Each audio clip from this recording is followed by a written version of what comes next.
Whatnot just dropped a major policy update. It's changing how sellers can run mystery boxes, pull boxes, surprise boxes, possibly even rip till you hit games. I know it's very popular right now.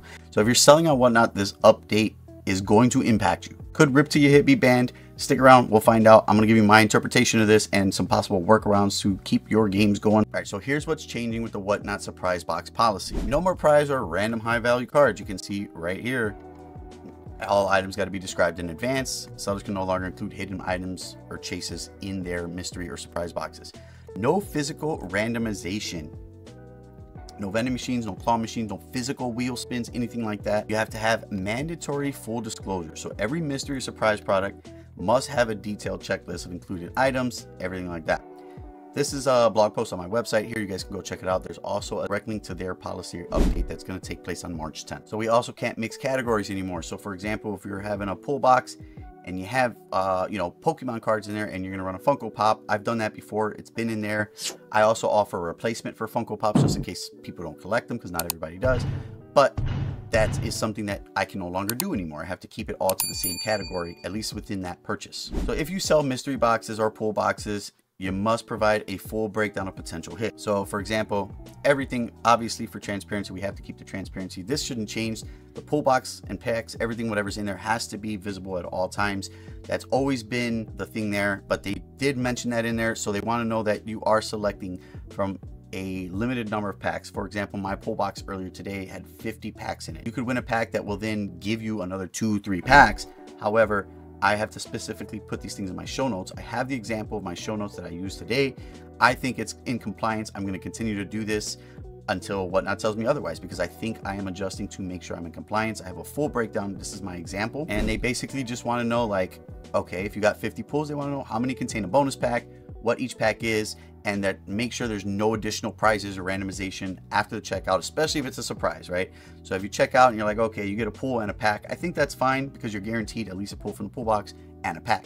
However, if you get a pull from the pull box that cannot have a sticker or something like that, that then says you get to choose a prize from this particular box or from this wheel or anything like that, because now it's creating a second layer of randomization, and that's no longer allowed. They don't know what they're getting ahead of time. And right here, as you can see, no randomization after purchase. So they cannot select from a pull prize from a separate pile or use any physical method of random selection. That's my interpretation of it and how it is with the pull boxes. Whatnot is cracking down on transparency, so make sure your listings are compliant. They have a lot of scams and scandals right now, and so they're trying to make sure everybody is doing the right thing. If you're a seller on Whatnot and you do pull boxes or surprise boxes, anything like that, let me know your thoughts on this, and if you think that would be in compliance with like my show notes that I did. I think it is.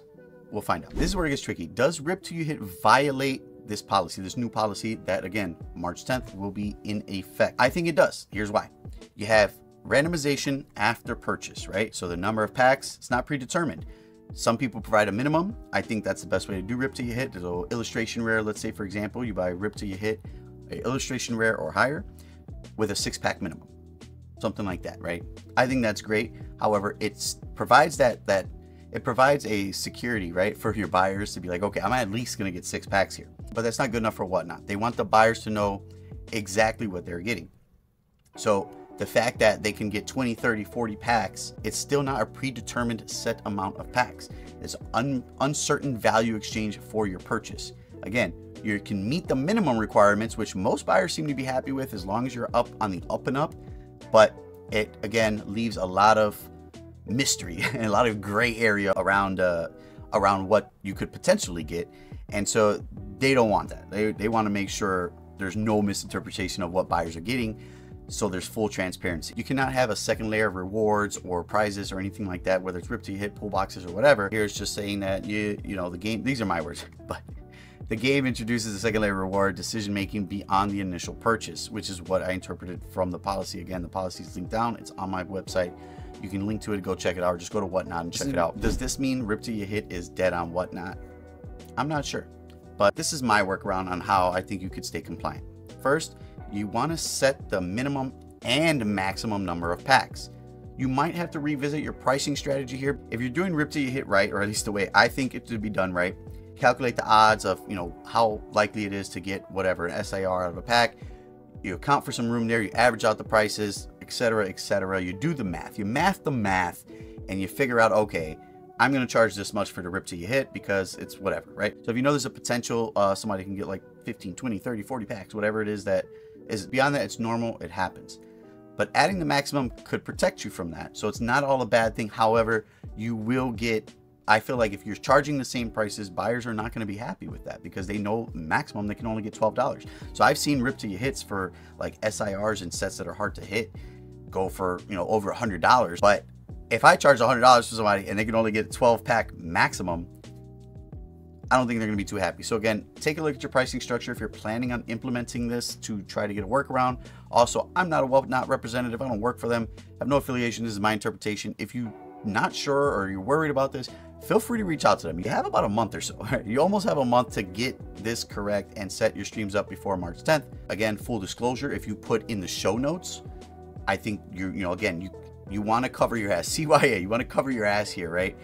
You don't want Whatnot bothering you, breathing down your neck, see you violated something, violated terms, they give you a warning. Now they're watching you, right? So try to stay as compliant as possible and full transparency. So if you put rip till you hit, you put the rules in your show notes that say you can get a minimum of 6 packs and you can go up to 12 or an illustration rare, right? I think, like I said, that provides, that satisfies the needs for buyers to know exactly what they're going to get. So that being said, I think this will put you into compliance. Let me know what you guys think below. Or if you've talked to Whatnot or have heard anything else about this, let me know. If you guys want, you go to the blog post, you can read my take on this. I feel like it's reactionary. I think they're making broad rules that just hurt legit sellers, especially smaller mid-sized sellers who are trying to find ways to get customers or potential buyers to see their stream, to come across their stream, or potentially stay around long enough to be interested, because we all know everybody does this and just continue swiping. You know, you don't even get a chance to say hi to anybody anymore. That's why I'm an advocate of bringing your own traffic. Yes, you can get traffic from Whatnot, and it's nice to get traffic from Whatnot, more, you know, organic traffic, but I'm an advocate of go get your own traffic. Go to social media, get people to follow you, provide value to people, and they'll come, right? And then you don't have to worry about relying on organic views from the Whatnot app, which can vary massively. When the Blake's Break thing happened, buyers were gone from Whatnot, and we continue to have these little scams and scandals from these mid to big size streamers who drive away buyers. If there's no buyers, sellers are not going to sell or want to sell here. They're going to go somewhere else. I think instead of applying these one size fits all, I think they need to find some middle ground. And obviously there should be consequences for the sellers who are out here doing all this crazy shit. And I don't know how some of these people are just still here. Like, I know plenty of people who've reported. I will not name drop any streamers people have talked to me about. You can find posts about them out there, Reddit, blog posts, everywhere you go, videos. You can find who these people are. However, I think that Whatnot needs to just be policing the bad actors, or making rules that are a little bit better overall, right? Like, let me know what you guys think about this. I think, for example, like the surprise box, like I did, I would offer guaranteed value, right? If you pay $250 for that, you're going to get at least $250 of value, market value, today's market value from that surprise box or more. I always provide more, but you get the point. So I think if you have a guaranteed value and you list, let's say potentially you could get 3 slabs in here and 15 packs, you know, you're not going to say what packs because it still wants to provide a little bit of mystery. It takes the surprise out of a surprise box if you know what you're buying.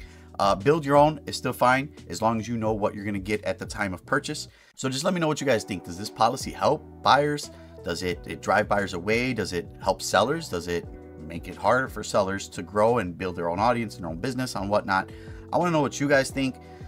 If you guys, again, want to check out my full take on it, you can check the blog post. I do have a link to the Whatnot article, or you can just go directly to Whatnot, check it out for yourself.